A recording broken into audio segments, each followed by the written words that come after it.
वहां चल गए जूते, हमारे यहाँ कहते हैं जूतम पैजार हो गई, तो यहाँ कांग्रेस के अंदर 1907 में जूतम पैजार हो गई। हाँ, और इस जूतम पैजार का फायदा कौन उठाएगा? अंग्रेज, जाहिर सी बात है। फायदा उठाने के मामले में अंग्रेज, और अंग्रेजों के बाद में अमेरिका दुनिया में सबसे तेज है। अच्छा, वॉइस थोड़ी सी बढ़ानी है, वॉइस बढ़ानी है। जितेंद्र कह रहा है कि वॉइस में थोड़ी सी प्रॉब्लम आ रही है बच्चे, देखो जरा, और लोग भी बताओ मुझे।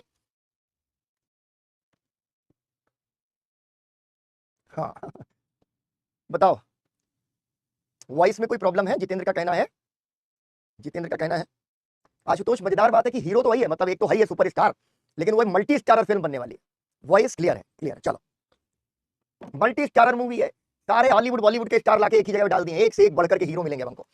मेरा ना, जब मैं कभी पढ़ाते पढ़ाते यहाँ आ जाता हूँ इस मोड़ पे, तो ऐसा लगता है कि आप रोमांच आने वाला जिंदगी में, मजा आने वाला। बात करते समय ना रोंगटे खड़े हो जाते हैं कभी कभी मेरे। क्यों? क्योंकि हिस्ट्री को मैं हिस्ट्री की तरह तो पढ़ता ही हूँ, साथ ही साथ अपने अस्तित्व की तरह भी पढ़ता हूँ।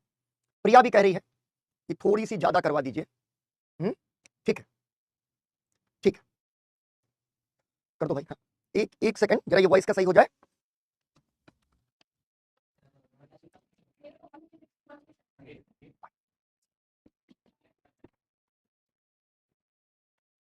एक सेकंड बेटा, बस ये वॉइस का जरा होने दो।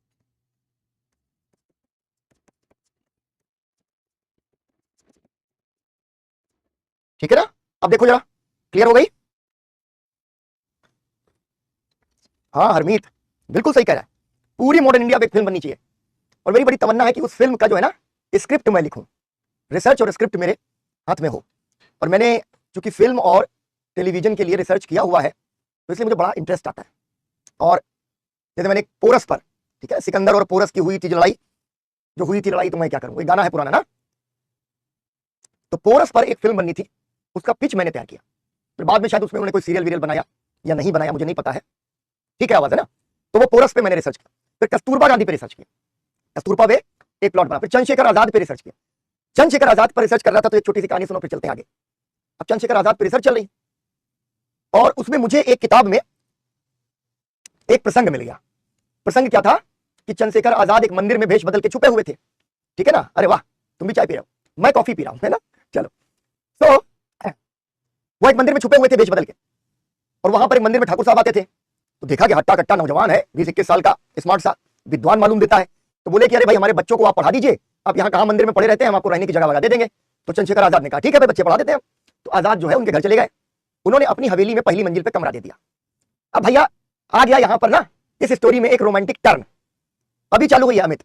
रोमांटिक टर्न क्या आ गया कि ठाकुर साहब की जो बहन थी, उनका दिल आ गया चंद्रशेखर आजाद पर। तो होता है ना जैसे आजकल के सीरियल और पिक्चरों में बनाते हैं कि मुस्कुरा रही हैं, देख रही हैं, इस टाइप से। तो एक तरफा प्यार है, क्योंकि चंद्रशेखर आजाद तो क्रांतिकारी हो चुके हैं, और वो क्या कर रहे हैं, वो कर रहे हैं, उन्होंने कहा कि हमने तो शादी कर ली आजादी के साथ, आजादी को ब्याह के लाएंगे। तो ये वाला प्यार मोहब्बत तो चंद्रशेखर आजाद करते नहीं। अब ये बेचारी पीछे पड़ी है, वो बिल्कुल मान नहीं रहे। और एक दिन क्या हुआ कि वो जो बुआ जी है बच्चों की, यानी ठाकुर साहब की जो बहन है, वो चंद्रशेखर आजाद के यहाँ जो सीढ़ियां थी कमरे में ऊपर पहुंचने के लिए, ऊपर चढ़ी, और चंद्रशेखर आजाद ने देख लिया कि आज ये ऊपर आ रही है, वो भगे वहां से और लौट के कभी वापस ही नहीं गए ठाकुर साहब के। अब ये मुझे कहानी मिल गई, मैंने कहा यार कहां चंद्रशेखर आजाद क्रांतिकारी, उनके बीच में एक छोटा सा प्रसंग मुझे मिला।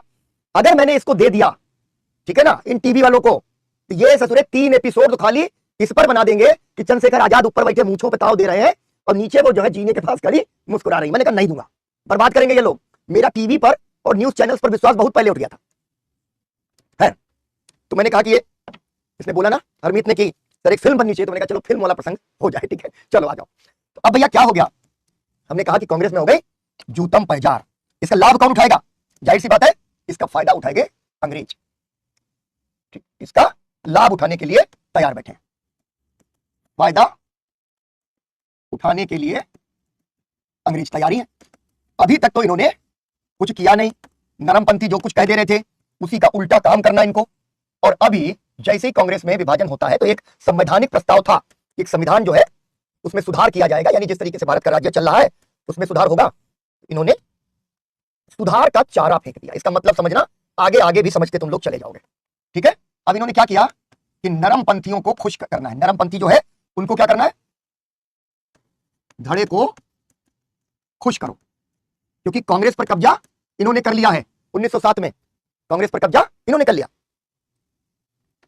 जूतम पैजार ये शब्द है जो हमारे यहां अवध के रीजन में बोला जाता है। पता नहीं इसका लिटरल मीनिंग क्या है ना हिमांशी, लेकिन ये कहा जाता था कि अरे भैया जल्दी चलो देखो चल के जूतम पैजार हो गई। तो जूतम पैजार का पूरा मैं कभी ओरिजिन नहीं समझ पाया, लेकिन इतना तय है कि इसमें जूता है तो जूता जरूर चला होगा, ठीक है। तो अब अंग्रेजों ने क्या कहा कि नरमपंथी धड़े को खुश करना है और गरमपंथी धड़े का दमन करना है। गरमपंथियों का तो करेंगे दमन। और तुमने देखा कि कैसे जो है तिलक पर जो राजद्रोह का मुकदमा चला दूसरी बार, मंडाले भेज दिया 1908, ठीक है ना। तिलक पर दमन वगैरह की बात हम लोग कर चुके। तो ये जो कहानी बनी यहां कि नरमपंथी धड़े को खुश करो और गरमपंथी धड़े को तो करो दमन, इसमें क्या होता है? इसमें होता है 1909 का एक एक्ट। नरमपंथी क्या सोचते थे कि धीरे धीरे संवैधानिक सुधार होंगे, अंग्रेज हमारी बात, ठीक है ना। 1907 में सूरत में कांग्रेस का विभाजन हुआ था, जो चांदनी कल हम लोगों ने देखा बेटा है। नरमपंथी सोचते थे कि अंग्रेज हमारी बात सुनेंगे, संवैधानिक सुधार करेंगे, इसलिए इनको खुश करने के लिए ले आए 1909 का एक्ट। और गरमपंथी धड़े का दमन करना है तो हमको मालूम है कि एक बार फिर से लोकमान्य तिलक पर राजद्रोह लगा दिया जाएगा। और तिलक पर राजद्रोह लगा दिया जाएगा, साथ ही साथ अरविंद घोष जो लगभग 1907 के विभाजन के बाद संन्यास लेने चले गए हैं, उनको भी एक जो है केस में फंसाया जाएगा, उनके ऊपर भी दमन चक्र चलाया जाएगा। यानी दमन करो गरमपंथी धड़े का, नरमपंथी धड़े को करो खुश। तो अब आ जाओ जरा देखो 1909 का एक्ट क्या है, इस पर हम लोग बात करके आगे बढ़ेंगे। एक बार फिर से जो संवैधानिक सुधार होता है, अच्छा एक मिनट रुको, पहले इसको जरा तुम लोग इसी तरीके से नोट कर लो, नोट कर लो, फिर आगे बढ़ेंगे।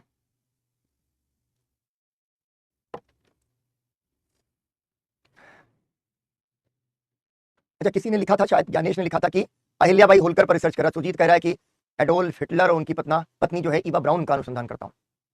बढ़िया, बहुत ही बढ़िया अनुसंधान, पढ़ते जाओ, खूब पढ़ते जाओ। ये लिख लिया तुमने, चलो आगे बढ़े। तो अब ये जो मार्ले मिंटो एक्ट है, इसे ध्यान रखना है कि इंडियन काउंसिल एक्ट कहा जाता है, ठीक है ना।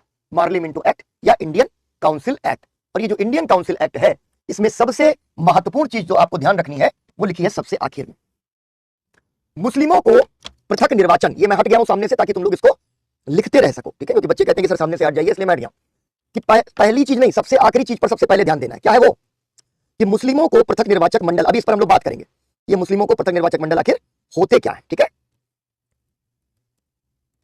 ठीक है, लिख लो। हाँ, पृथक निर्वाचक मंडल ये चीज है जिसको अभी हम समझेंगे चल के, बाकी जरा सा देख लो। इंपीरियल लेजिस्लेटिव काउंसिल, जो विधायी परिषद बना दी गई थी जिसकी बार बार बात हुई है, और प्रांतीय काउंसिल में जो चुने हुए सदस्य हैं उनकी संख्या में वृद्धि कर दी। आपको याद है कि किस तरीके से प्रांतीय काउंसिल और उसमें जो है सदस्य चुन लिए जाते थे, ठीक है। इनडायरेक्ट या अप्रत्यक्ष चुनाव की व्यवस्था कर दी गई। 1892 में क्या किया था? 1892 में संख्या 10 से बढ़ाकर क्या कर दी थी? 16। लेकिन इस बार सदस्यों की संख्या बढ़ा के कर दी 68। और ये अप्रत्यक्ष चुनाव क्या होता था? प्रत्यक्ष चुनाव और अप्रत्यक्ष चुनाव, जैसे लोकसभा के स्पीकर का चुनाव वो भी जनता ही करती है, लेकिन उसके लिए वोट नहीं डालती, अपने चुने हुए लोगों को भेज दिया जाता है। यानी हमारे जनप्रतिनिधि, मेंबर ऑफ पार्लियामेंट, वहां जाकर के हमारी तरफ से स्पीकर का चुनाव कर लेंगे, ठीक है। तो ये अप्रत्यक्ष चुनाव हो गया। तो अप्रत्यक्ष चुनाव हुआ तो कहा गया कि नगर पालिका और जिला परिषद के जो सदस्य हैं वो प्रांतीय परिषद के सदस्यों को चुनेंगे। यानी चुनाव नगर पालिका और जिला परिषद के लिए होगा, वहां के जो सदस्य जीत कर आएंगे वो चुनेंगे प्रांतीय परिषद के सदस्यों को। जो प्रांतीय परिषद के सदस्य हैं वो आएंगे तो चुनेंगे साम्राज्य विधायी परिषद के सदस्यों को या इंपीरियल लेजिस्लेटिव काउंसिल के सदस्यों को। समझ गए ना कि नगर पालिका, जिला बोर्ड, इनका चुनाव कौन कर रहा है? इनका चुनाव कौन कर रहा है? नीचे से जनता। जनता का मतलब यह नहीं है कि पूरी जनता, जनता में भी बहुत कम लोग, ठीक है। इनका हो रहा है चुनाव। छोटी सी चीज समझ लो, अप्रत्यक्ष चुनाव। अब नगर पालिका, जिला बोर्ड के जो लोग हैं वो क्या कर रहे हैं? प्रांतीय परिषद का चुनाव कर रहे हैं। इसमें कुछ लोग खड़े होंगे, जैसे एमएलसी का चुनाव होता है, कुछ लोग खड़े होंगे, इलेक्शन कंटेस्ट कर रहे होंगे और इलेक्शन कंटेस्ट करेंगे, वोट देंगे, जो है उनका निर्वाचक मंडल, यानी जो लोग निर्वाचन करने में जो है के योग्य है, ठीक है। जैसे कि स्नातक निर्वाचक मंडल, तो जितने ग्रेजुएट हैं वो वोट देते हैं आइडियली, ठीक है ना। साम्राज्य बधाई परिषद, दोहरा मतदान प्रणाली कर सकते हैं सांप्रदायिक आधार पर। अभी रुक जाओ, अभी दोहरी मतदान प्रणाली पे बात करेंगे बेटा गणेश। ये साम्राज्य विधायी परिषद, अभी तो देख फौजिया हम लोग पहले से बात कर रहे थे ना, याद होगा तुमको कि 1857 के बाद अंग्रेजों ने यह माना कि हमें कुछ लोग ऐसे चाहिए जो आकर के कम से कम जनता का पक्ष हमारे सामने रखें, ताकि हम ये जान सकें कि चल क्या रहा है। तो 1861 का एक्ट आपको याद है। 1861 के एक्ट में इंपीरियल लेजिस्लेटिव काउंसिल या साम्राज्य विधायी परिषद के नाम से जो कार्यकारिणी हुआ करती थी वायसराय की, उसको बढ़ा दिया गया, ठीक है, उसको स्थापित कर दिया गया। तो एक तरीके से कहा गया कि बहुत छोटे रूप में लघु संसद की अवधारणा रख दी गई। 92 में उसमें जो है 10 की बजाय 16 सदस्य होने लगे और थोड़े से गैर सरकारी सदस्य होने लगे। 1909 में उसी का और विस्तार कर दिया गया, उसमें 68 सदस्य होने लगे और ज्यादा लोग वायसराय की कार्यकारिणी के भीतर जाने लगे। लेकिन अब ये क्या है, वायसराय की कार्यकारिणी कहलाने की बजाय क्या हो रहा है, ये हो रहा है imperial legislative council. Shaheen timeline तो बेटा एकदम क्लियर आ रहा है, ठीक है ना। अभी तो देखो धीरे धीरे बढ़ते बढ़ते, अभी कल क्या बात हो रही थी, 1907 की बात हो रही थी, 1906 की बात हो रही थी, 1905 की बात हो रही थी, ठीक है। परसों की क्लास में क्या बात हो रही थी, हाँ, मतलब कांग्रेस के गठन के बाद जो गतिविधियां हुई है ना, जो महत्वपूर्ण इवेंट्स हुए उनकी बात हो रही थी। टाइमलाइन एकदम क्लियर है शाहीन, थोड़ा सा एक बार फिर से रिवाइज करके पन्ने पलट के देखो, ठीक है। चलो, तो अभी क्या हुआ कि ये प्रांतीय परिषद का चुनाव हो गया। प्रांतीय परिषद का चुनाव हो गया, किसने चुना, नगर पालिका के और जिला बोर्ड के सदस्यों ने चुना। और उसके बाद जो सबसे बड़ी यानी केंद्र सरकार समझ लो जैसे ना, विधायी परिषद, इसको हम लोकसभा या संसद नहीं कह सकते, लेकिन फिर भी काफी कुछ उसी तरीके की एक बॉडी बन गई, ठीक है। कुल सदस्य संख्या कितनी हो गई, 68। केवल पढ़ लेना है, 68 में से 36 अधिकारी, 5 गैर अधिकारी, यानी ये तो सरकार के ही चमचे आ गए इसके अंदर। 5 गैर अधिकारी क्या होंगे, मनोनीत। मनोनीत कौन करेगा, सरकार, ये भी चमचे आ गए सरकार के। 27 लोग बचे, जिसमें 5 जमींदारों के प्रतिनिधि, यानी ये भी चमचे आ गए। 2 ब्रिटिश पूंजीपति, यानी ये भी चमचे आ गए। तो इतने लोग तो चमचे ही चमचे आ गए। बाकी बचे 19 सीटों पर केवल अप्रत्यक्ष चुनाव हो रहा है, इनडायरेक्ट, ठीक है ना। अच्छा, ऐसे ही आगे आगे चलता है। अच्छा छोड़ो, तुम आपस में झगड़ा कर रहे हो, वो नहीं कह रही है शाहीन। अच्छा, आज मेरे यहाँ नेटवर्क बहुत स्लो चल रहा है सर, वो क्लास में मिलने वाली स्लाइड की बात कर रही है। अच्छा शाहीन, तुम किस चीज की बात कर रही हो बेटा, मुझे लगा कि ये टाइमलाइन इसकी बात कर रही हो, तो मुझे बताओ। हाँ भूमिका, एक बार क्लियर करो, ठीक है, एक बार क्लियर करो। तो ये क्या है, ये ऐसे चल रहा है इनका केस। तो पार्लियामेंटो एक्ट जो है वो पारित हो गया, पारित हो गया। अब यहां पर आगे हम लोगों को बढ़ना है और हमें ये देखना है कि पार्लियामेंटो एक्ट आ गया, इसमें जो एक प्रोविजन आया उसको कहते हैं पृथक निर्वाचक मंडल। तो इसे जरूर समझ लेना है, क्योंकि आने वाले समय में जो विलेन के साइड से स्टोरी चलेगी वो स्टोरी यहीं से डेवलप हो रही होगी। क्या पृथक निर्वाचक मंडल क्या है, इसको समझ लो ढंग से। अभी तुम लोग क्या होता है, ये है आज की व्यवस्था को अगर हम देखें, ठीक है ना, चुनाव की वर्तमान प्रणाली, चुनाव की वर्तमान प्रणाली, ये क्या है, एक मान लो लोक सभा निर्वाचन क्षेत्र, एक लोकसभा निर्वाचन क्षेत्र। मैंने इसमें कुछ लिखा इसलिए नहीं कौन सा निर्वाचन क्षेत्र, क्योंकि मैं लिख सकता था लखनऊ, लखीमपुर, इलाहाबाद, पटना, ठीक है, भोपाल। आप अपना एक निर्वाचन क्षेत्र मान लें, जिस जिस जगह पर आप रहते हैं, ठीक है ना। नहीं क्या हुआ, राधे राधे गुरु सर, एक सब्जेक्ट को 8-9 बार पढ़ डालो तो बहुत ही अच्छा है, लेकिन आप 3 से 4 बार भी पढ़ लोगी पल्लवी तो हो जाएगा। सर टाइमलाइन लाइन में स्लाइड आती है नोट डाउन करने के लिए, सर टाइमलाइन में स्लाइड आती है नोट डाउन करने के लिए, लोग शो नहीं हो रही है, मैं समझ नहीं पा रहा हूँ इस चीज को। सर टाइमलाइन में स्लाइड आती है नोट डाउन करने के लिए, ये टाइमलाइन शो नहीं हो रही है, जो आपके पहले के पेज शो नहीं हो रहे हैं, मतलब जो पहले की जो पीडीएफ डाउनलोड हो रही है वो शो नहीं हो रहे हैं, क्या है ना। एक बार जरा सा जो हमारे कोऑर्डिनेटर्स हैं वो इस पर ध्यान देंगे कि क्या पीडीएफ को लेकर कोई समस्या है, जो बच्चे कह रहे हैं कि पहले के पेज नहीं शो हो रहे हैं, तो एक बार देखिएगा ये टाइमलाइन के संबंध में जो चर्चा चल रही है, प्लीज इसका जरा एक फॉलोअप ले लीजिएगा। बच्चे तुम्हारे जो है ना, जो हमारे कोऑर्डिनेटर्स हैं और जो लोग अभी असिस्ट करते हैं, उनको मैंने बोल दिया ये बात तुम अपने मेंटर्स तक भी जरूर एक बार पहुंचा देना, ठीक है। जो कमेंट्स के पास ऑप्शन होता है उसकी बात हो रही है। सर क्लास डिस्टर्ब होती है इतने कमेंट लेने से, सर वीडियो लेक्चर्स में टाइमलाइन आती है। अच्छा नहीं बेटा, पीपीटी तो लिख लो तो सबसे अच्छा है, नहीं अगर लिखते हो तो जो है तुम्हारे पास पीपीटी है, मैंने इसलिए तुमको कहा था अलग अलग तरीके से उसको यूज कर सकते हो। चलो वापस आ जाओ। तो यहां पर मैंने क्या कहा कि ये कोई भी आज की जो वर्तमान प्रणाली है वो क्या है कि एक लोकसभा निर्वाचन क्षेत्र है, और एक लोकसभा निर्वाचन क्षेत्र में क्या होगा, एक लोकसभा का एमपी होगा, है ना, लोकसभा का एक एमपी होगा। इसको ऐसे ड्रॉ कर लो, तुमको बहुत आराम से पृथक निर्वाचक मंडल समझ में आ जाएंगे। एक लोकसभा, ठीक है, सांसद, यही व्यवस्था है ना। एक निर्वाचक मंडल यानी हमारी एक कंस्टिट्यूएंसी से एक लोकसभा का सांसद बन रहा है, ठीक है, एक लोकसभा का सांसद बन रहा है। यहां एक व्यवस्था है, वो व्यवस्था क्या है कि यहां पर कुछ आरक्षित सीटें हैं और कुछ गैर आरक्षित सीटें हैं, ठीक है। इतना तो आप लोग जानते हैं। आरक्षित हैं जैसे एससी, महिला, ठीक है, और अधिकतर सीटें गैर आरक्षित हैं। इस बात को समझ गए ना, ये चुनाव की हमारी वर्तमान प्रणाली है। लेकिन जो पृथक निर्वाचक मंडल है वो व्यवस्था क्या है वो अभी तुम समझ लो।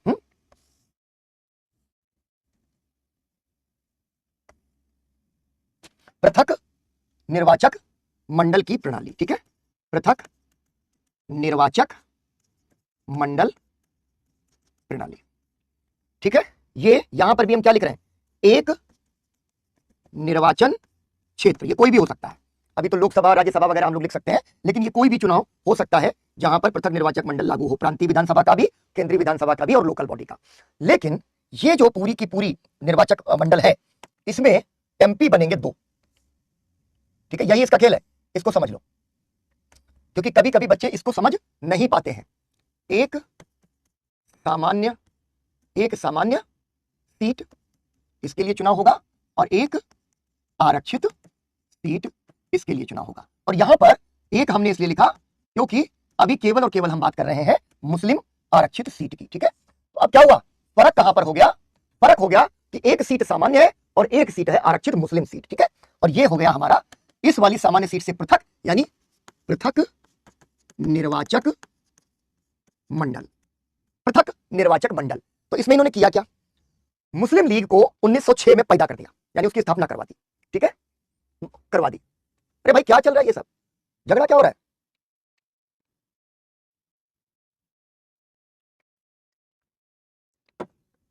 करेंगे स्वीटी, बात करेंगे, हम लोगों ने सैटरडे कहा है, थोड़ी देर बात करेंगे इस पर। तो ये समझ गया पृथक निर्वाचक मंडल। अब पृथक निर्वाचक मंडल में और सामान्य सीट पर क्या एक फर्क है उसको भी देख लो। सामान्य सीट पे चुनाव कौन कौन लड़ेगा या लड़ सकता है, कौन लड़ सकता है, चुनाव कौन लड़ सकता है, ठीक है, सामान्य या यूआर श्रेणी के लोग, ठीक है, यही चुनाव लड़ सकते हैं। दूसरी चीज है वोट कौन देगा, वोट कौन देगा, एक बार फिर से वही सामान्य या यूआर श्रेणी के लोग, समझ गए। लेकिन पृथक निर्वाचक मंडल में चुनाव कौन लड़ सकता है, चुनाव सिर्फ मुस्लिम लड़ेंगे, लड़ सकते हैं और वोट भी सिर्फ मुस्लिम दे सकते हैं। आज क्या होता है चुनाव, आज जो चुनाव होता है वो जाकर के वोट मांगता है हिंदुओं के दरवाजे पर भी और मुसलमानों के दरवाजों पे भी, भैया हमको वोट दे देना, ठीक है। हिंदुओं के जाएगा भैया राम राम या जय श्री राम जिस पार्टी का भी वोट हो, और मुसलमानों के जाएगा तो भैया अस्सलाम वालेकुम करके आएगा, क्यों, वोट चाहिए, ठीक है। लेकिन यहां सिस्टम अलग हो गया, यहां पर सामान्य यूआर वोट दे रहा है, उसमें मुसलमान शामिल नहीं है, मुसलमान शामिल नहीं, ये हिंदू कंस्टिट्यूएंसी बन गई एक तरह और ये मुस्लिम कंस्टिट्यूएंसी बन गई। यानी 1906 में मुस्लिम लीग, 1909 में मार्ले मिंटो एक्ट, इन दोनों को जोड़ के पढ़ा जाना चाहिए, ठीक है ना। इसको जरा तुमने समझ लिया है, इसको बनाओ, फिर इस पे कुछ लिखवा देते हैं, तब आगे चलेंगे। और भाई एक चीज समझ लो, मैंने बहुत बार बोला है, यही बहुत बार बोला है कि क्लास के अंदर इस तरीके से डिकोरम को डिस्टर्ब नहीं होने देना। मैं आपका कमेंट बॉक्स देखना बंद कर दूंगा, क्योंकि क्लास लेते लेते आपको बार बार देख रहे हो आपकी धड़ धड़ धड़ धड़ धड़ धड़, ठीक है। कमेंट्स पे कमेंट्स आ रहे हैं, हमें लगा वॉइस नहीं आ रही तो मेरा ध्यान जाएगा, मुझे लगेगा कि भाई वीडियो आ रहा है कि नहीं आ रहा, ध्यान जाएगा, कोई प्रॉब्लम क्लास में तो नहीं हो रही है, ध्यान जाएगा, समझ में नहीं आ रहा है सर ये वाला स्लाइड समझा दीजिए, कई बच्चे पूछते हैं, मेरा ध्यान जाएगा। वहां क्या हो रहा है, वहां हो रहा बवाल। अब बवाल जो है जब कट गया ना, वहां जब चल रही है अभी जो कहा था ना जूतम पैजार, तो अगर वहां जूतम पैजार चल रही है तो एक टीचर के पास 2 विकल्प हैं। अभी हो रहा हूं विवेक, 1 सेकंड बेटा, 1 सेकंड बस, 2 विकल्प है, या तो जितने लोग बवाल कर रहे हैं सबको जो है ना बाहर कर दो, मैं अभी बोल दूंगा कि भाई इनको आप ब्लॉक कर दीजिए, लेकिन मैं ऐसा चाहता नहीं, मैं एक भी स्टूडेंट को ऐसी जो है वो बात नहीं करना चाहता, इसलिए झगड़े नहीं करो। दूसरा तरीका यह है कि मैं कमेंट बॉक्स देखना छोड़ दूं, कमेंट बॉक्स देखना ही छोड़ दूंगा, नुकसान तुम्हारा होगा, लेकिन ये मैं अब करूंगा। अब मैं अभी कमेंट बॉक्स देख ही नहीं रहा, अब जब मेरा मन कभी करेगा तो मैं कमेंट बॉक्स देखूंगा, झगड़े आपस में तुम लोग कर लो। यू आर, आखिरी कमेंट है जो मैंने देख लिया कि यू आर यानी अनरिजर्व्ड, अनरिजर्व्ड, अनरिजर्व्ड क्या है, जो कि आरक्षित नहीं है, गैर आरक्षित सीट है, ठीक है। तो यू आर है, यहां पर मुसलमान निकाल दिए गए तो लगभग बाकी हिंदू बचे, और अंग्रेजों ने कुछ और लोगों को भी पृथक निर्वाचक मंडल दिए। जितने निर्वाचक मंडल बनते जाएंगे उतनी सीटें बढ़ती जाएंगी, एक ही कंस्टिट्यूएंसी है लेकिन सीटों का नंबर बढ़ गया। ये आज का हमारा वर्तमान सिस्टम है और ये है पुराना, मतलब ये पृथक निर्वाचक मंडल का सिस्टम। इसको जरा नोट डाउन करो, फिर कुछ लिखवाना है, इसको नोट डाउन कर डालो।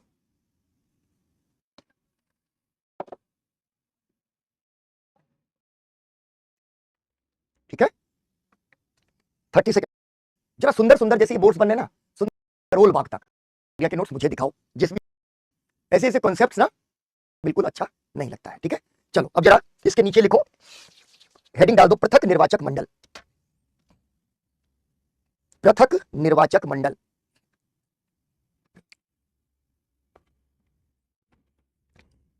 डालो पहला पॉइंट। 1909 के मार्ले मिंटो एक्ट, ठीक है, मार्ले मिंटो एक्ट में बेटा मैं लगभग 40 क्लास लेता हूं, ठीक है, निर्मा जमेरिया ऑलमोस्ट 40 क्लास में हम लोग पूरी कंप्लीट हिस्ट्री पढ़ लेते हैं। ठीक है, तो अभी हमारी करीब जो है ना, ये समझो 24-25 क्लासेस हम लोग आए हैं, और 2-4 क्लास ऊपर नीचे अलग बात है, लेकिन 40 क्लासेस का होता है। नंबर का ये हो जाता है कि कभी कभी ज्यादा टॉकेटिव क्लास मिल जाती है, ज्यादा बातचीत करने वाली क्लास मिल जाती है, कभी कभी थोड़ी साइलेंट क्लास मिलती है, साइलेंट क्लास में निकल जाती है चीजें जल्दी। तो ये फर्क जरूर पड़ता है। तुम जान रहे हो तुम्हारी बैच कैसी है, ठीक है ना, तो 1-2 क्लासेस ऊपर नीचे होंगी। ओके, सो मैं क्या कह रहा था, जो लिख रहे तुम, मार्ले मिंटो एक्ट में पृथक निर्वाचक मंडल अंग्रेजों की फूट डालो। गैढ़ो का मतलब, सर गैढ़ो मतलब मैं नहीं समझ पा रहा हूं, गैढ़ो क्या स्वीटी, मैं समझ नहीं पाया ये क्या है। ठीक है ना, अब नहीं देख रहा हूं, मतलब मुझे लगा मैंने कुछ लिखा है। मैं अपने एंड पे चैट डिलीट कर, मतलब हटवा देता हूं अपने एंड से, अगर यही तुम्हारा ढर्रा रहा। वो सच कह रही है अर्चना कि ध्यान ही मत दो, स्वीटी ने कुछ लिखा था कि इसका मतलब क्या, इसलिए मैं आया, अब नहीं आने वाला। ओके, पृथक निर्वाचक मंडल, अंग्रेजों की फूट डालो राज करो, अंग्रेजों की फूट डालो राज करो नीति का परिणाम थे 1906 में बंगाल विभाजन के बाद मुस्लिम लीग का गठन, ठीक है, मुस्लिम लीग के संदर्भ में हम लोग लिख रहे हैं। 1906 में बंगाल विभाजन के बाद मुस्लिम लीग का गठन, ठीक है, गठन इसीलिए किया गया था कि मुस्लिम सांप्रदायिकता को बढ़ावा दिया जा सके, कि मुस्लिम सांप्रदायिकता को बढ़ावा दिया जा सके। अगला पॉइंट, ढाका के नवाब सलीमुल्लाह ने पहले ही पूर्वी बंगाल में मुसलमानों के राज्य का, मुसलमानों का राज होगा जिसको कहते हैं ना, जैसे आजकल कहते हैं हिंदुओं का राज होगा, उसी तरीके से मुसलमानों के राज का राग अलापना शुरू कर दिया था।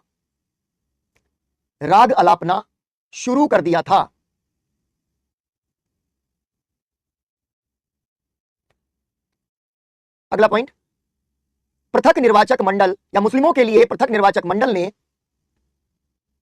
मुस्लिमों के लिए पृथक निर्वाचक मंडल 1909, ब्रैकेट में लिख दो 1909। ये सवाल ऐसा कि स्ट्रेट आ सकता है कि मुस्लिमों को पृथक निर्वाचक मंडल कब दिया गया, क्योंकि अब सरल प्रश्न भी पूछ ले रहे हैं तो आ सकता है। मुस्लिमों के लिए पृथक निर्वाचक मंडल की व्यवस्था ने चुनावी प्रणाली के माध्यम से हिंदुओं और मुसलमानों को बांटने का प्रयास किया।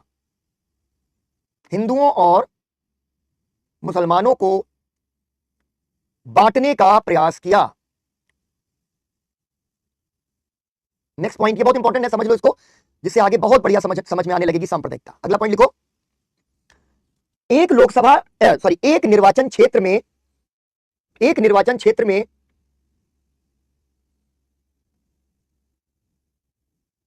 2 सीटों के लिए चुनाव होता था।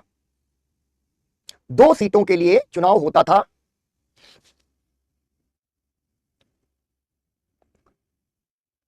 डैश लगाओ या हाइफन लंबा।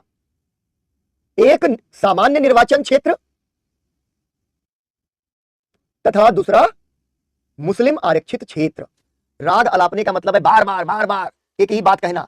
तुम लोग एस्से वगैरह लिखोगे, उसमें इस तरीके के जो शब्द होते हैं ना, वो भाषा में प्रवाह लाते हैं, लावण्य लाते हैं, लावण्य से सुंदरता, ठीक है ना। तो इसको सबको देखो, ऐसे लिखने की कोशिश करते रहा करो जो सामान्य शब्द है। तुम लोग हो सकता है कि जहां से तुम हो राज वहां इसका प्रयोग ना करते हो।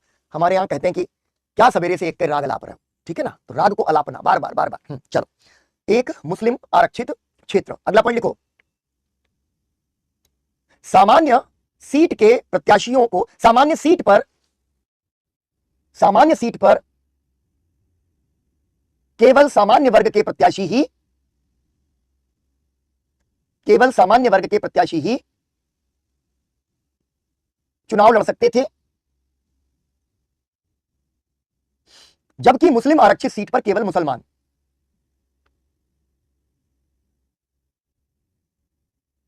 इसके बाद अगला पॉइंट लिखो। इसी तरह सामान्य सीट पर मुसलमानों को छोड़कर, अंशिका क्यों नाराज हो भाई, कमेंट में देख नहीं रहा हूं, क्या है तुम्हारा सवाल, बताओ बेटा। इग्नोर किसी को नहीं करता टीचर, परेशान हो जाता है ना। अभी इतना झगड़ा चल रहा था तो अगर नजर पड़ जाती तो पढ़ता हूं। बोलो तुम क्या कह रही हो। चलो इसको लिखो अंशिका, तुम अपनी बात लिखो।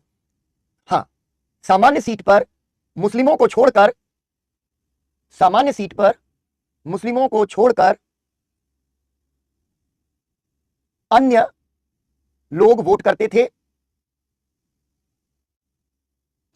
तथा मुस्लिम सीट पर केवल मुसलमान ही अपना वोट देते थे, अपना वोट देते थे। तो बात समझ गए तुम लोग, इन्होंने किया क्या। आज तुम लोग जिस चुनाव की प्रणाली में हो, तुम देख रहे हो कि कुछ भी हो जाए, हर किसी को वोट चाहिए।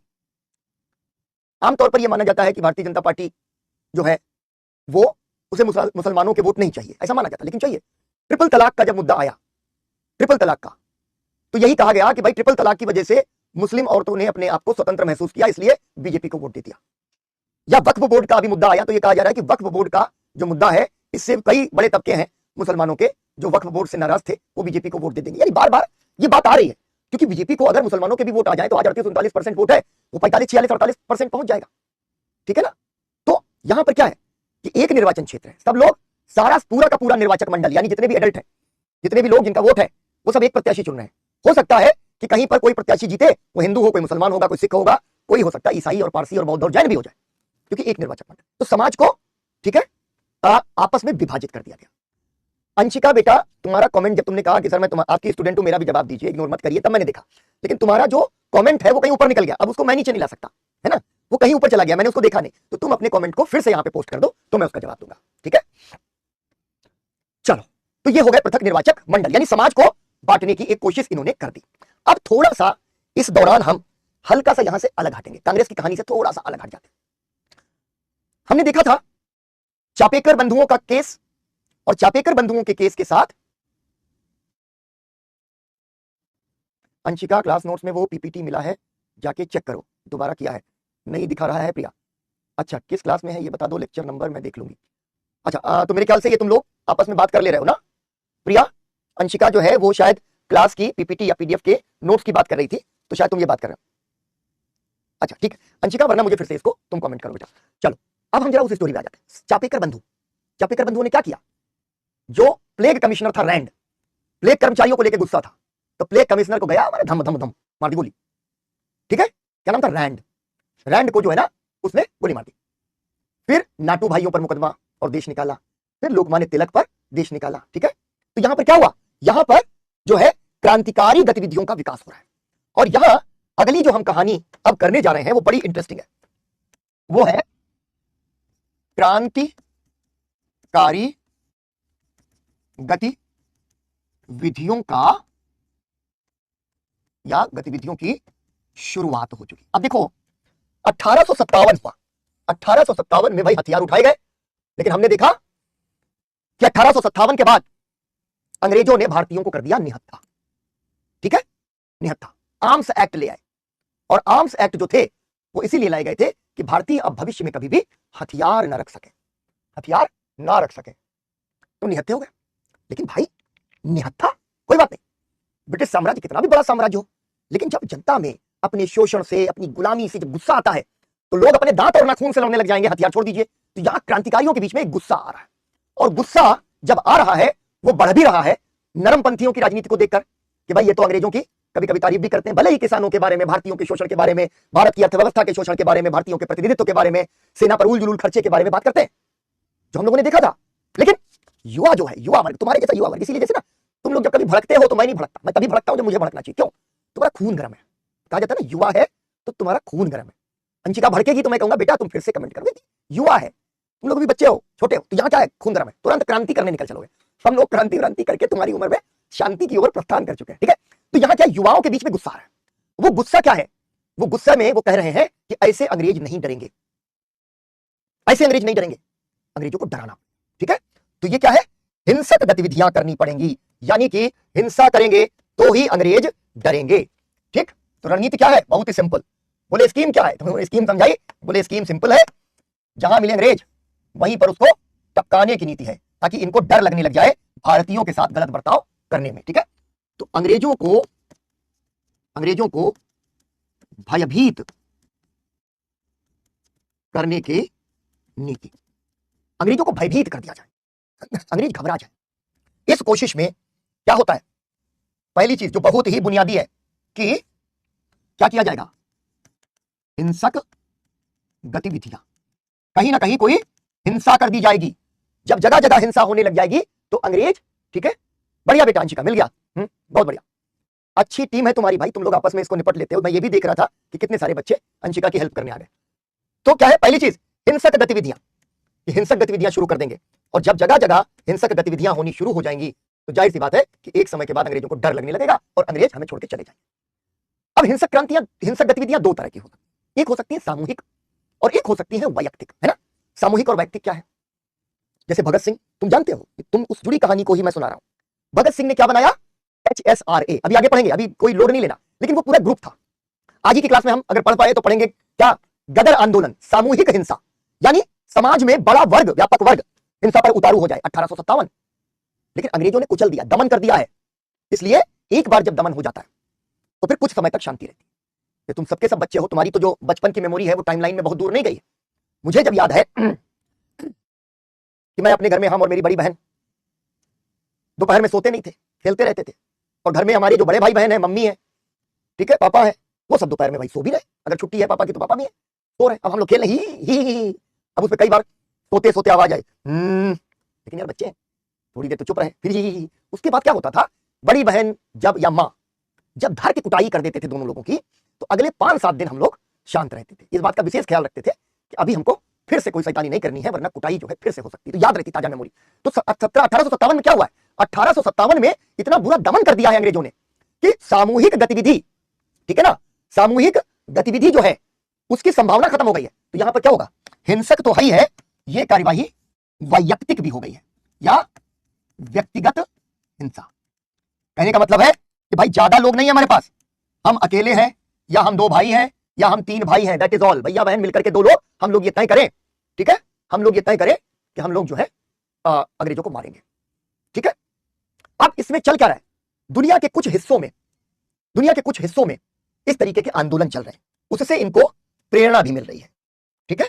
जैसे कि आयरिश विद्रोह, विद्रोही जो है, और रूसी निहिलिस्ट, इनसे इनको प्रेरणा मिल रही है। आयरलैंड में इस तरीके की गतिविधियां हो रही हैं। वहां पर जो विद्रोही है उनको कहा जाता है आतंकवादी। देखो एक शब्द है आतंकवादी, आज तो उसका मतलब एकदम क्या ही हो गया, पहलगाम और आतंक, ठीक है, आतंकवाद। लेकिन यहां आयरलैंड में उनको कहते थे आतंकवादी, जो हिंसा कर रहा है, जो आतंक फैलाना चाहता है, उनको आतंकवादी। शब्द वहां से आया, लेकिन बाद में उसका मतलब एकदम अभी बदल गया है, और हम जानते हैं कि आतंकवादी कहते हैं हमारे दिमाग में पहलगाम के आतंकी और पुलवामा के आतंकी और जो है आ जाते हैं, ठीक है। आयरलैंड में वहां विद्रोह हो रहा है, इस तरीके की हिंसक गतिविधियां हो रही हैं। अंग्रेज जो है उनको मार रहे हैं वो, और 1-2 लोग उसमें शामिल हो रहे हैं। रूस में निहिलिस्ट है। निहिलिस्ट क्या है? अराजकतावादी। ये कहते हैं बर्बाद कर दो, बनाओगे क्या इसकी चिंता नहीं करनी, ठीक है। इसीलिए कभी कभी क्या कहते हैं? अनार्किस्ट और निहिलिस्ट नहीं होना चाहिए, अनार्किस्ट और निहिलिस्ट नहीं होना चाहिए, क्योंकि वो क्या करते हैं? खाली तोड़ने में विश्वास है, बनाने की दृष्टि नहीं है, लेकिन वो भी वहां पर हिंसा का सहारा ले रहे हैं। तो एक चीज जो आपको लिख लेनी है कि भाई आयरिश विद्रोहियों से और रूसी निहिलिस्टों से ये जो है प्रेरणा ले रहे हैं। तो 3 चीजें हिंसक गतिविधियां हैं, व्यक्तिगत हिंसा है, और आयरिश विद्रोही, ठीक है, और रूसी निहिलिस्टों से प्रेरणा इनको मिल रही है। इसको मैं जरा लिख देता हूं ताकि आपको यहीं पर ये चीज ध्यान रहे। ये 2 तरीके की हो सकती है, ठीक है। एक तो हो सकती है सामूहिक, और एक हो सकती है व्यक्तिगत। अभी तुमको समझ में आएगा आगे चल के कि मैंने तुमको ये क्यों बताया। तो यहां पर क्या है भाई, यहां पर है व्यक्तिगत हिंसा। तो ये प्रेरणा कि अंग्रेजों को बस किसी तरह से डराना है। अब क्या हुआ, यहां पर विकसित हो जाएंगे दो केंद्र।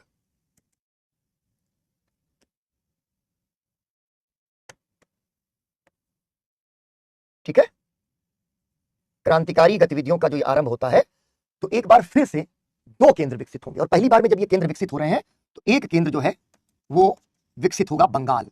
बंगाल इतना क्रांतिकारी जगह आज भी इसीलिए है भैया क्योंकि बंगाल का कोई जवाब नहीं है, तो वहां की परंपरा तगड़ी है। और दूसरा इसीलिए है महाराष्ट्र भी, यहां की भी कहानी बंगाल से पीछे नहीं रही, बराबरी में चलते रही।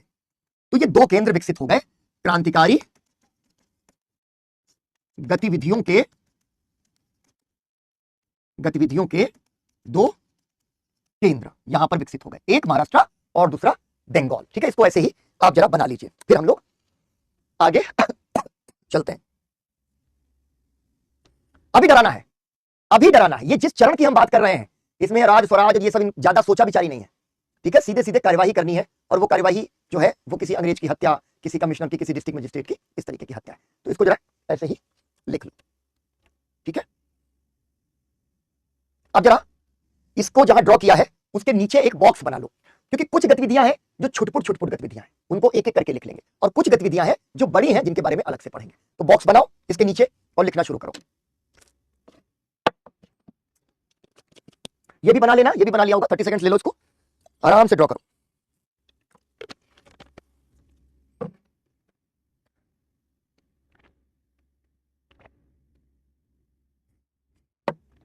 हेडिंग डालो कुछ छुटपुट गतिविधियां, कुछ छिटपुट गतिविधियां।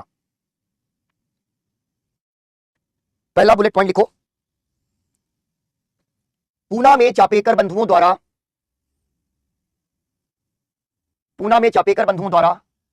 प्लेग कमिश्नर रैंड की हत्या, कॉमा लगा दो, 1897। इसके बारे में हम लोग पहले पढ़ चुके, ठीक है ना। अब लिखो, बंगाल में लेफ्टिनेंट गवर्नर किंग्सफोर्ड, बंगाल में लेफ्टिनेंट गवर्नर किंग्सफोर्ड की बग्घी पर हमला,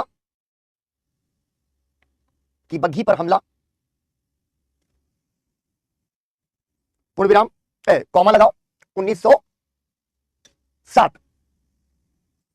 किंग्सफोर्ड की बग्घी पर हमला, कॉमा 1907, पूर्ण विराम लगा दो। इस मामले में खुदीराम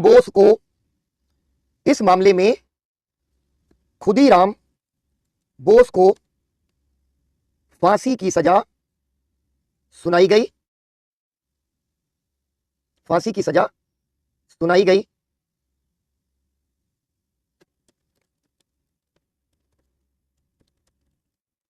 ठीक है, यह एक प्रकार से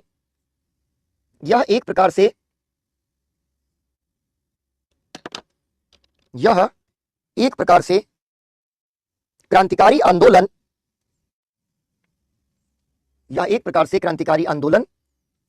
को बढ़ावा देने वाली घटना सिद्ध हुई।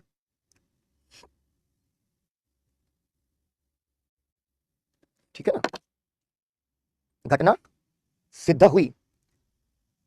खुदीराम बोस के साथी प्रफुल्ल चाकी ने स्वयं को शहीद कर लिया। इसको लिखो 1908, 7 नहीं 1908 लिखो बेटा, जहां 7 लिखा है 1907 उसको जरा 8 कर लो। ठीक है, क्योंकि इनकी फांसी 8 की है, घटना भी 8 की। ठीक, शहीद कर लिया, तो ये हो गया खुदीराम बोस और प्रफुल्ल चाकी की जो ये घटना थी। अगला लिखो पॉइंट, पूर्वी बंगाल के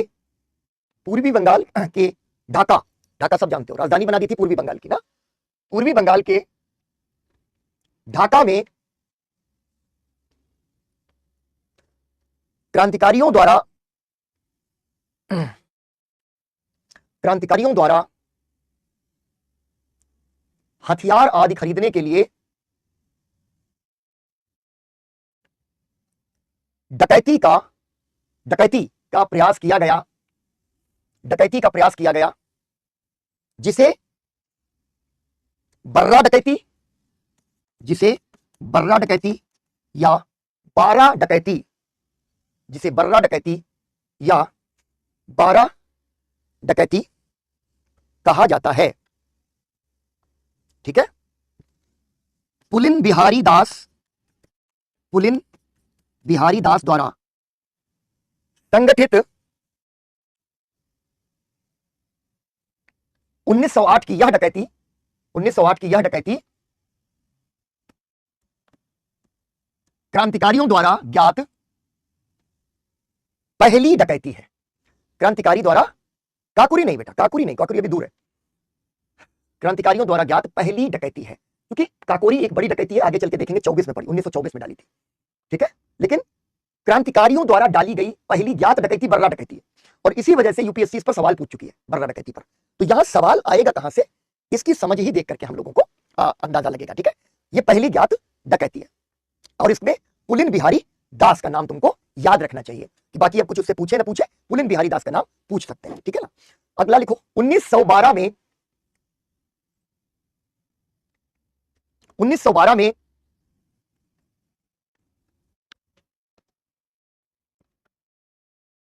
रास बिहारी बोस ने वायसराय लॉर्ड हार्डिंग्स पर हमला किया। वायसराय लॉर्ड हार्डिंग्स पर हमला किया। इस हमले के बाद रास बिहारी बोस जापान चले गए। बहुत इंटरेस्टिंग कैरेक्टर है रास बिहारी बोस। हार्डिंग्स की बग्घी पे हमला किया, और बग्घी पर हमला किया, अभियुक्त बने, और वहां से निकल गए जापान। अभी होगा गदर आंदोलन, तो भैया रास बिहारी बोस गदर आंदोलन में भी शामिल। ठीक है। और गदर आंदोलन में रास बिहारी बोस जो है पहचान लिया गया, यूपीएससी ने सवाल दे दिया। उसके बाद जब नेताजी सुभाष चंद्र बोस और आजाद हिंद फौज के बारे में पढ़ेंगे, तो फिर जापान में रास बिहारी बोस। नेताजी को जापान बुलाकर नेता बनाने का जो काम उन्होंने किया, आइए ने कहा, रास बिहारी बोस बड़े इंटरेस्टिंग कैरेक्टर है। ठीक है। तो इनको यहां पर ये तीन बातें हमें लिख लेनी चाहिए, ताकि रास बिहारी बोस से जुड़े तीनों तथ्य तुम्हारे पास रहें। तो box with in the box, box के अंदर रास बिहारी बोस के सामने एक बॉक्स बनाओ और लिखो रास बिहारी बोस, बॉक्स के अंदर बॉक्स बना के।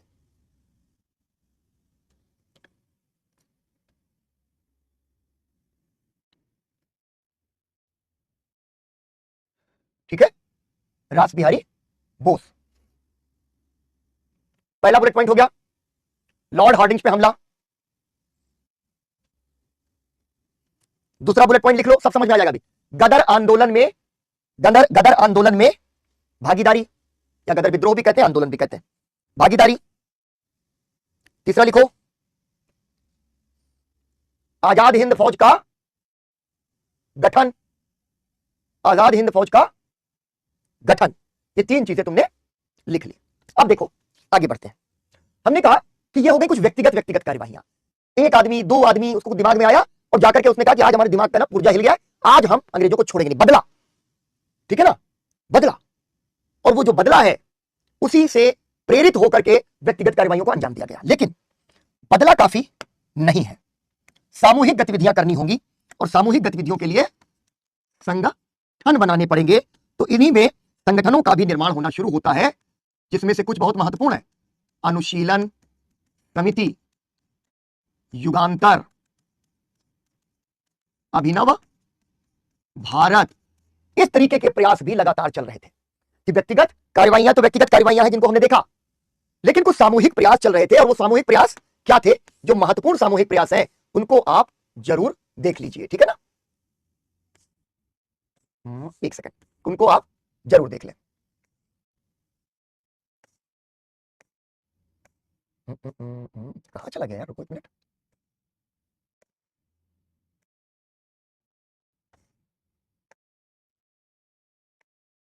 एक सेकंड बेटा, होल्ड करो बस। चलो मैं तुमको बोल दूंगा, इसमें मुझे दिख नहीं रहा है। पहला लिखो, हेडिंग डालो, थोड़ा लिख ही लो, फिर मुझे स्लाइड में नहीं दिख रहा तो मैं तुमको बोल देता हूं। लिखो, हेडिंग डालो, संगठित स्लैश सामूहिक, संगठित स्लैश सामूहिक क्रांतिकारी गतिविधियां, संगठित एवं सामूहिक क्रांतिकारी गतिविधियां, क्रांतिकारी गतिविधियां। पहला लिखो अनुशीलन समिति, अनुशीलन समिति, ये बहुत महत्वपूर्ण समिति है, ठीक है। कहां है? हमने कहा 2 केंद्र बने हैं, ये है बंगाल के अंदर। लिखो अनुशीलन समिति। 1902 में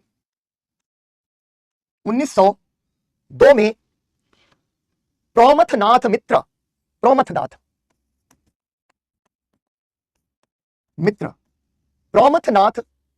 मित्र और बारींद्र कुमार घोष, ब्रैकेट में लिख देना अरविंद घोष के छोटे भाई। यहां भी पूरे परिवार में आग लगी पड़ी है ना, सबके सब रेवोल्यूशनरी। बरेंद्र या बारींद्र कुमार घोष, ब्रैकेट में लिखो अरविंद घोष के छोटे भाई ने इसकी स्थापना की।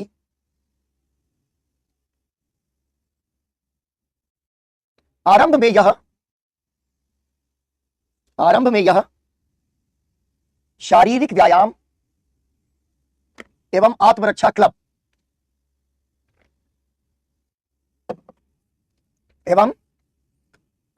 क्लब के रूप में स्थापित हुआ, परंतु शीघ्र ही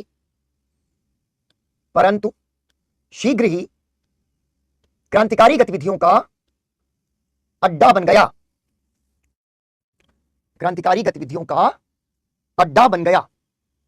जैसे जिम खोल दिया और जिम में ही है ना, अखाड़ा जिम, और साथ में ही उसमें कुश्ती सिखाने लग गए, है ना।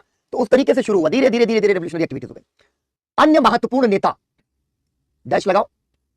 अन्य महत्वपूर्ण नेता, एक तो क्या हो गया प्रौमथनाथ मित्र, दूसरे हो गए बारींद्र नाथ घोष, और तीसरा डैश लगा के बाघा जतीन, ऐसे लिख लो बाघा जतीन। इनको कहा जाता था बाघ की तरह बहादुर है ये, बाघा जतीन। ब्रैकेट में लिखो जतीन्द्रनाथ, जा है, ठीक है, जतीन्द्रनाथ मुखर्जी, ब्रैकेट में लिख लो समिति का विस्तार करने में महत्वपूर्ण भूमिका। पूरे देश में लोग अनुशीलन समिति को जानने लगे, उसके पीछे बाघा जतीन जो है का रोल बहुत इंपॉर्टेंट है। कॉमा लगा देना। विचारक और मार्गदर्शक के रूप में अरविंद घोष 1902 में बना है। घोष गरम दल के हैं और घोष क्रांतिकारियों का बचाव कर रहे हैं। तिलक भी तो क्रांतिकारियों के साथ है, ठीक है ना। अरविंद घोष। अगला बुलेट पॉइंट लिखो 1908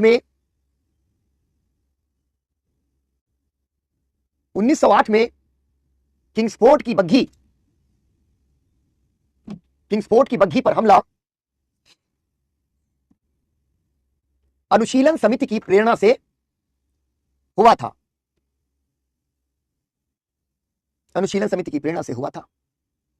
इस मामले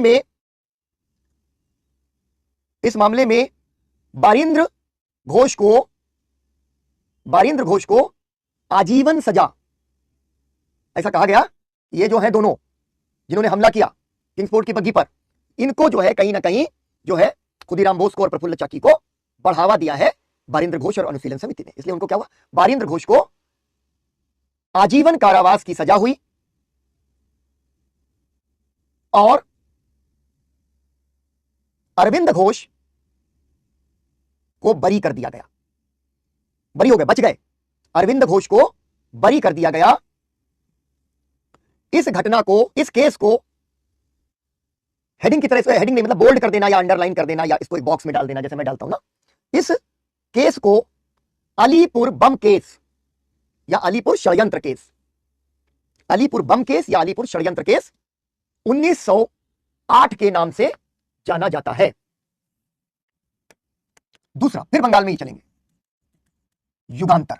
अनुशीलन समिति जो थी उसके अंदर जल्दी ही विभाजन हो गया और उसका विभाजन होकर के युगांतर का गठन हुआ। 40 साल में विभाजन हो गया। लिखो युगांतर, ठीक है, युगांतर लिखो, डैश लगाओ। पहला बुलेट पॉइंट, 1906 में अनुशीलन समिति अनुशीलन समिति का विभाजन हो गया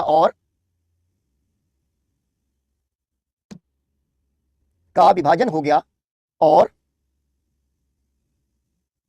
युगांतर नामक संगठन की स्थापना हुई। युगांतर नामक संगठन की स्थापना हुई।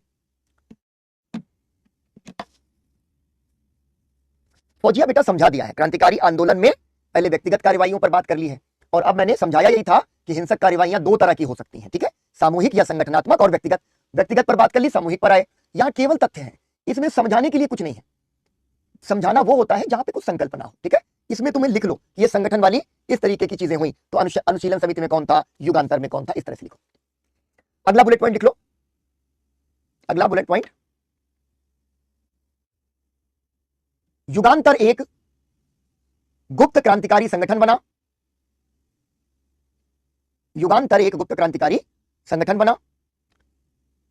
पूर्णविराम। क्रांतिकारी विचारों के प्रसार के लिए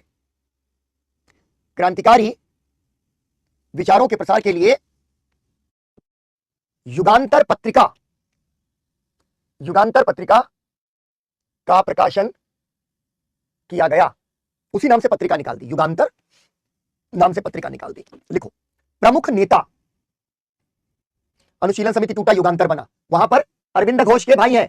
अब युगांतर में भी तुम देखो कौन है, लिखो भूपेंद्र नाथ दत्त। भूपेंद्र नाथ दत्त, ठीक है, बिल्कुल सही है ज्ञानेश। ये जितनी भी गतिविधियां हो रही थी अलग अलग तरीकों से कहीं ना कहीं जो है अनुशीलन समिति या युगांतर से जुड़ी हुई थी और पुलिंदास संबंधित हैं, लेकिन इंडिविजुअल एक्टिविटीज को सामूहिक करने की प्रक्रिया को ही हम समझ रहे हैं, ठीक है। भूपेंद्र नाथ दत्त, ब्रैकेट में लिखो विवेकानंद, स्वामी विवेकानंद के छोटे भाई। सबके छोटे भाई कमाल कर रहे हैं, है ना, खाली बड़े भाई ही नहीं कर रहे हैं, छोटे भाई भी कहीं ना कहीं इंगेज है। स्वामी विवेकानंद के छोटे भाई, कौमा बारींद्र घोष, ठीक है, बारींद्र घोष, ये भी आ गए अनुशीलन में ही, युगांतर में ही। बारींद्र घोष, उल्लासकर दत्त, उल्लासकर, केवल इनके नाम याद रखने। क्यों नाम याद रखने सर, ये बोरिंग हो रहा है, फैक्चुअल हो रहा है, सही बात है, हो रहा है बेटा, लेकिन उल्लासकर दत्त, ठीक है, इनका नाम याद रखो। पढ़ लिया केवल, ऐसा नहीं रट्टा मारे उल्लासकर दत्त, उल्लासकर नहीं, उल्लासकर नहीं, युगांतर और नाम एक बार पढ़ लिया, आ जाएगा सवाल। कन्हाई लाल दत्त के ऊपर यूपीएससी एक सवाल पूछ लेती है जो युगांतर से जुड़े रहे, इसलिए सारे नाम तुमको नजर से जो है दौड़ा देने चाहिए, ठीक है। उल्लासकर दत्त, हेमचंद्र कानूनगो, हेमचंद्र कानूनगो,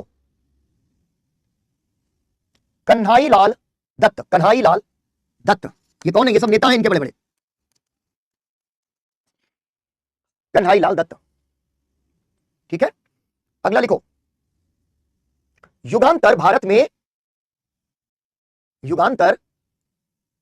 में सशस्त्र क्रांति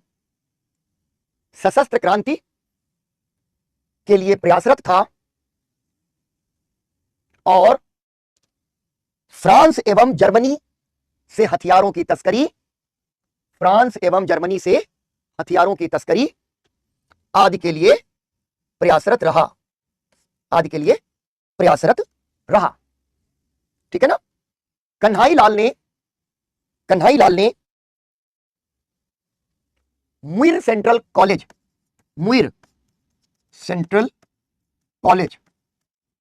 इलाहाबाद, सवाल आ जाता है भाई, ठीक है, कन्हाई लाल दत्त ने मुइर सेंट्रल कॉलेज इलाहाबाद में लेफ्टिनेंट पी रैंडल को गोली मार दी थी, ठीक है। बड़े नेताओं में एक थे और बड़े नेताओं में एक होने की वजह से मतलब आमतौर पर कार्रवाई में नहीं जाते थे, लेकिन इन लोगों ने जाकर के वहां गोली मार दी। तीसरा नाम आप ज्यादा उससे परिचित हैं, ठीक है, आराम से उससे परिचित हैं, और वो क्या है, वी डी सावरकर। बवाल ही चलता रहता है आपके यहां, अभिनव भारत। तो अनुशीलन युगांतर महाराष्ट्र में जो केंद्र बना उसको लीड किया अभिनव भारत ने, तो तीसरी हेडिंग डालो अभिनव भारत। और अभिनव भारत कौन लीड कर रहा है, विनायक दामोदर सावरकर या वीडी सावरकर। आप जानते हैं कि अभी हाल के दिनों में फिर से विवाद हुआ सावरकर को लेकर, ठीक है। एक पक्ष है जो सावरकर को सबसे बड़ा क्रांतिकारी मानता है और दूसरा पक्ष है जो कहता है कि नहीं इन्होंने तो माफी मांग ली थी तो ये माफी वीर है। तो ये सावरकर को लेकर ये डिबेट करंट अफेयर्स में आप देखते रहते होगे, और करंट अफेयर्स में ना भी देखते हो तो सोशल मीडिया पर देखते रहते होंगे, ठीक है ना। जफिर मैंने बोल दिया है बेटा, मैंने कहा हुआ है, देखेंगे एक बार कि क्या करती है आपकी जो बैच कोऑर्डिनेशन की टीम, ठीक है। मेरी ओर से दिक्कत नहीं है, जैसा होगा मैं तो 10 बजे आ ही रहा था, मैं 10 बजे आ जाऊंगा।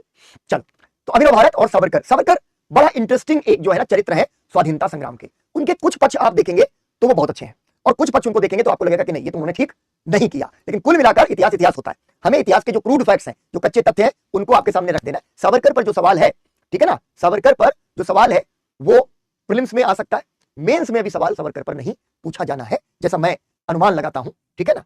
तो ये आपको देखना है। लिखो, तीसरी चीज लिखो, अभिनव भारत 1904 में विनायक दामोदर सावरकर और गणेश दामोदर सावरकर, ये दोनों भाई थे, विनायक दामोदर सावरकर के भाई गणेश दामोदर सावरकर। गणेश दामोदर सावरकर के ब्रैकेट में लिख दो बाबा राव सावरकर, क्योंकि आजकल क्या कर रहे हैं, इस बार के पेपर में क्या हुआ, चौरी चौरा के बाद जो बचाव कमेटी बनी, उस बचाव कमेटी में एक नाम जो है ना, जो दिए गए कि इनमें से कौन बचाव कमेटी में था, तो मदन मोहन मालवीय और कृष्णकांत लिख दिया। मदन मोहन मालवीय और कृष्णकांत, जानते हो कृष्णकांत कौन थे? मदन मोहन मालवीय के बेटे, और उनका पूरा नाम था कृष्णकांत मालवीय या के मालवीय, तो मालवीय हटा दिया, कृष्णकांत लिख दिया, ठीक है ना। तो इस तरीके से ना गणेश जो है, गणेश दामोदर सावरकर या बाबा राव सावरकर, ये दोनों पर ध्यान रखना चाहिए, ठीक है। चलो, बाबा राव सावरकर ब्रैकेट बंद कर दो, ने नासिक में स्थापना की, नासिक में स्थापना की इटली के क्रांतिकारी मेजिनी, ये जब वर्ड हिस्ट्री पढ़ोगे तब पढ़ोगे, इटली के क्रांतिकारी मेजिनी के यंग इटली आंदोलन से प्रभावित सावरकर ने कहा कि जैसे मेजिनी ने यंग इटली बनाया, वैसे ही हम भारत में कोई संगठन बनाना चाहते हैं जो कि देश का जो है एक तरीके से निर्देशन करे और निर्माण करे, ठीक है ना। देखो, पहले इसका नाम मित्र मेला हुआ करता था, मित्र मेला कि दोस्त जहां पर बैठे हैं वहीं मेला है, तो मित्रों का मेला लगाया करते थे। फिर बाद में लगा कि हाँ मेला तो बढ़िया लग रहा है, तो अभिनव भारत कर दिया। तो पहला इसका नाम मित्र मेला हुआ करता था, जिसे बाद में अभिनव भारत कर दिया गया, ठीक है। अगला पॉइंट, इसका उद्देश्य भी भारत में सशस्त्र क्रांति करना था, सशस्त्र क्रांति करना था, ठीक। अगला पॉइंट, सावरकर क्रांतिकारियों का एक अखिल भारतीय नेटवर्क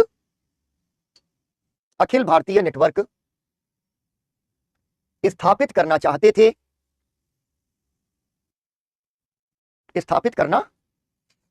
थे और साथ ही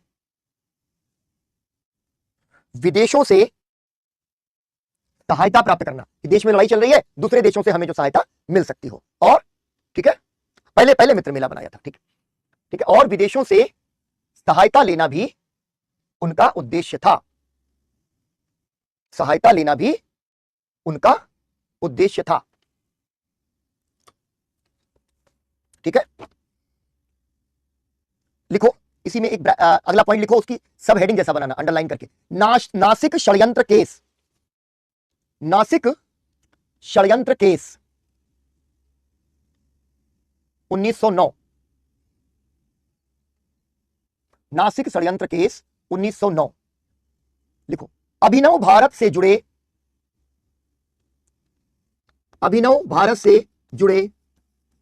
अनंत लक्ष्मण कन्हेरे, अभिनव भारत से जुड़े अनंत लक्ष्मण कन्हेरे ने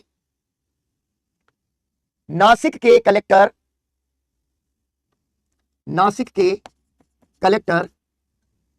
जैक्सन की हत्या कर दी,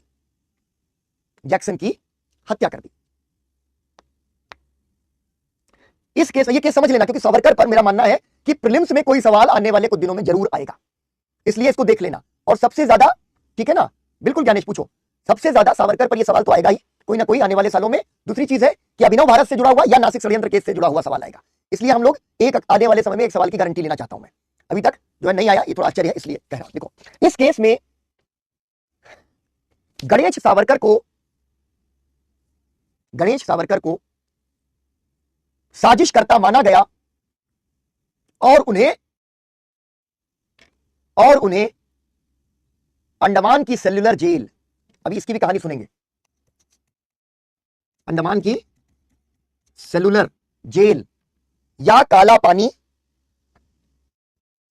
पानी भेज दिया गया। यानी कन्हेरे ने हत्या की, कहा गया कि कन्हेरे जुड़ा है अभिनव भारत से, इसका मतलब है कि गणेश सावरकर ने साजिश की होगी। तो इनको उठा के गणेश सावरकर यानी इनके भाई को उठा के भेज दिया काला पानी। अब कहा कि इनका भाई कहां बैठा है, लंदन में, ये पढ़ाई करने चले गए थे। तो लंदन में 1906 चले गए थे सावरकर, और इंडिया हाउस और इधर उधर कई जगहों पर क्रांतिकारी गतिविधियों से जुड़ गए। तो उन्होंने वहां से साहित्य भेजा था और यहां पर एक तमंचा, एक रिवॉल्वर स्मगल करवाया था, कन्हेरे को पहुंचाया था कि कन्हेरे के पास, क्योंकि जानते हो तुम लोगों को लगता है सर कौन सी बात है, और खासतौर पर हमारे यहाँ तो हर जगह कट्टा तमंचा इसे बिकता है कि कहीं ले जाओ 2000 रुपया भी लेके चले आओगे। इसको बताएंगे ज्ञानेश, कहानी आने दो उस मोड़ पे, है ना, तभी बताएंगे बेटा। तो यहां पर क्या हुआ बताएंगे कोई बात नहीं। देखो अब सलमा कह रही है कि फौजिया सिस्टर दुआ में याद रखना। अरे सब एक दूसरे को दुआ में याद रखें, कमेंट करने की जरूरत है ना, करो बेटा सलमा, हम सब एक दूसरे को दुआ में याद रखें, सबके सब आइए बन जाओ। चलो तो अभी क्या हुआ कि यहां पर सावरकर ने रिवॉल्वर पहुंचाया, कन्हेरे को रिवॉल्वर दिलवाया था। तो क्या हुआ, अगला पॉइंट लिखो। सावरकर 1906 में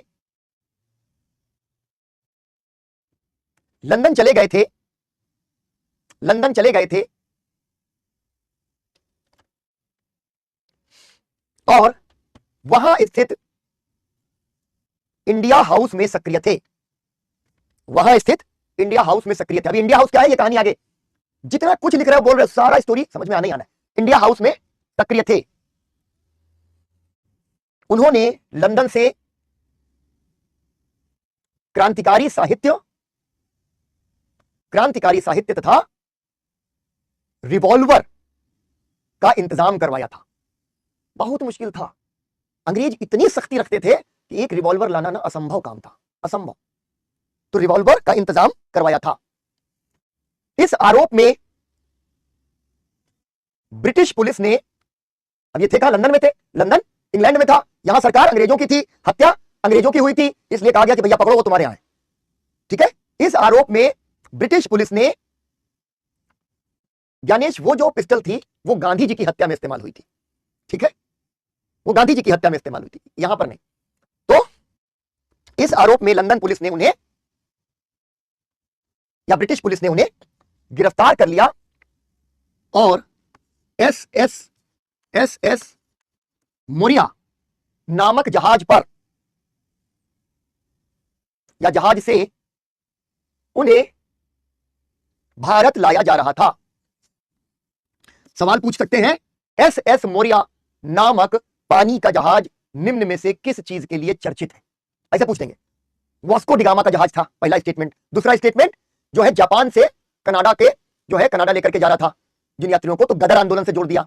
तीसरा पूछ देंगे कि सावरकर को भारत लाने वाला, और चौथा पानी का जहाज जो ब्रिटिश सेना का सबसे महत्वपूर्ण युद्धपोत। 4 स्टेटमेंट दे दिए सर, इतना कठिन आ गया सर, एस मोरिया पूछ दिया और हंगामा मच गया। हमारे स्टूडेंट कहेंगे नहीं, कोई हंगामा नहीं मचा, हमने देख लिया, एस मोरिया यानी सावरकर, ठीक है। तो एस मोरिया नामक पानी के जहाज से उन्हें भारत लाया जा रहा था। फ्रांस में मार्सेलिस नामक बंदरगाह पर, मार्सेलिस एक बंदरगाह था, तो पानी का जहाज तो भैया बहुत समय लेता है ना, ठीक है ना, कि सारे ऐसे घूम घूम करके रुकता चलता है, महीनों लगते थे, तब ऐसा नहीं होता। प्रदीप क्लास में बेटा मेरा यही कहना है, मैंने बर्बरीक का उदाहरण दिया था कि एक तीर मारो ना तो किताब और क्लास लेक्चर के अंदर से सारे क्वेश्चन चमकने लगने चाहिए, और फिर धीरे धीरे सारे क्वेश्चन अगले बाण में हम बेध लें, यही पढ़ाई का सबसे बढ़िया तरीका है। तो तुम्हें हर बार ये क्वेश्चंस फ्रेम करते हुए चलना है, ठीक। तो मार्सेलिस, तो हम क्या कह रहे थे आपको, तो जहाज रुकता है, जहाज रुक गया, एक जगह पर हॉल्ट कर रहा है, ईंधन भरवाएगा, साफ सफाई, ये वो दुनिया भर का कचरा वचरा ये सब निकलता था, ठीक है ना। तो इसमें क्या था, टॉयलेट के अंदर, चूंकि नजरबंद थे, बोले कि भाई हमको तो टॉयलेट आई है, टॉयलेट गए, और टॉयलेट के पाइप के रास्ते से सरकते हुए ये भागे, टॉयलेट के पाइप से।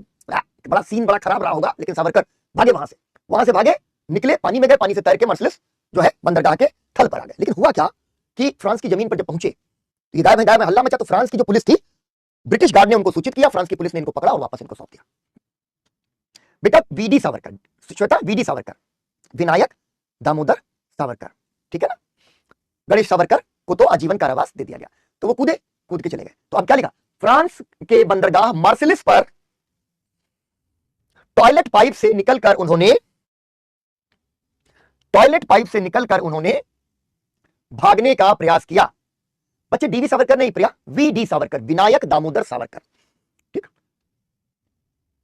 का प्रयास किया, परंतु ब्रिटिश पुलिस और फ्रांसीसी पुलिस ने मिलकर उन्हें पकड़ लिया। अगला पॉइंट लिखना, यह गिरफ्तारी अंतरराष्ट्रीय विवाद का विषय बन गई। अंतरराष्ट्रीय विवाद का विषय बन गई और सावरकर अत्यधिक चर्चित हो गए। भारत लाकर उन्हें भी कैसे निकले तो बेटा पता नहीं कैसे निकले, लेकिन उनका ये था कि भाग चलो, है ना, ये तो भेज ही देंगे। तो भाई टॉयलेट का पाइप ऐसा होता ना, अब तो तुम एरोप्लेन में अगर बैठोगे, फ्लाइट पकड़ोगे, तो वहां तो इतना बड़ा भी, मतलब अजगर सांप के निकलने भर का भी जो है जगह नहीं है आपके वहां के सक्शन टॉयलेट्स में अंदर। इतनी जोर से आवाज करता है, डर जाए आदमी, कह रहे भैया हमने फ्लश चलाया था, ये क्या खींच ले गया, इतना भयानक आवाज आता है। लेकिन पानी के जहाज वगैरह में अभी तक के जो कमोड है ना, उनसे ज्यादा वो बड़े कमोड्स होते थे, ठीक है ना। सो निकल गए होंगे सड़क सरका के, जटिल काम है लेकिन सावरकर थे, ठीक है ना, निकल गए। अब देखो इसमें लिखो अंतरराष्ट्रीय, तो दो सवाल बन सकते हैं। भारतीय स्वाधीनता संग्राम में फ्रांस का मार्सेलिस बंदरगाह क्यों चर्चित है, ऐसे पूछ देंगे, ध्यान कर लो, मार्सेलिस क्यों चर्चित है। दूसरी चीज, निम्न में से किसकी गिरफ्तारी अंतरराष्ट्रीय न्यायालय में विवाद का विषय बन गई, मतलब अंतरराष्ट्रीय विवाद हुआ, न्यायालय में गया और वहां से इस मामले को निपटाया गया, मतलब, ठीक है ना। तो कहने का मतलब है ऐसे सवाल फ्रेम होंगे। आखिरी चीज इसमें लिख लो आज की, भारत, अच्छा ये तो लिख लिया, भारत आकर उन्हें भी आजीवन कारावास की सजा दी गई और अंडमान की सेलुलर जेल में भेज दिया गया। अब कल यहां पर, ठीक है ना, थोड़ा सा हम लोग अंडमान की सेलुलर जेल के बारे में पढ़ लेंगे, समझ बनाने के लिए भी, और साथ ही साथ कुछ फैक्ट्स, क्योंकि सेलुलर जेल आजादी की लड़ाई के इतिहास में बहुत बहुत इंपॉर्टेंट है, ठीक है, काला पानी की सजा जिसको बोला जाता था। तो चलो मिलेंगे हम लोग कल की क्लास में, और तुम फौजिया हंसो, ठीक है, अब आराम से क्लास खत्म हो गई है, लेकिन यह है क्रांतिकारी आंदोलन।